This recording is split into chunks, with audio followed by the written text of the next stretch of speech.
Taniman. Tanim namin dito sa 513 Juchat Road. Yan, gabi, saluyot, oregano, halo-halo, ginger. Yan, gabi. Yan, galing sa Pilipinas, pandan, at saka kalamansi. May nagkartero sa amin, nagbigay ng package. Ayan, tinangaraw ng house ng 513. Mga yan. Marami din tayong mga bulaklak na magaganda ng bougainvillea. Yan, white and pink. Halo-halo. Ang gaganda ng bulaklak nito. Ayan. Napakagandang tignan ang garden pag ganyan. Maraming bulaklak. Napakagandang tignan. Lalo na pag green ang mga grass natin. Makikita mo maganda. Napaka-fresh ng mata. Pag makita mo maganda ang mga grass dito sa 513. Yan. Surround ng house. Ayan. Napakaluwag. Maganda.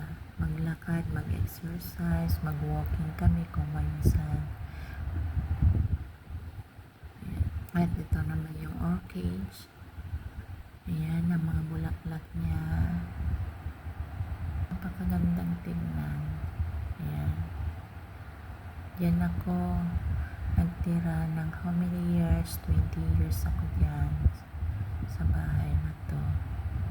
Ayan, ganda. Napakaganda. Maluwang. Pasensya na, nakakahilo.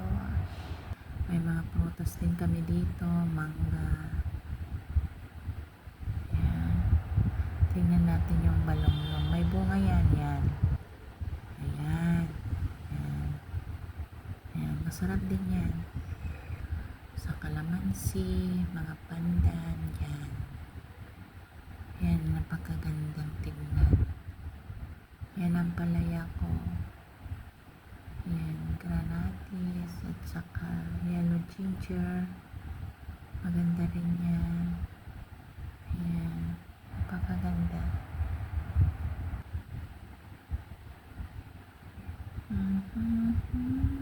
Mamela. Yan, orchids din yan.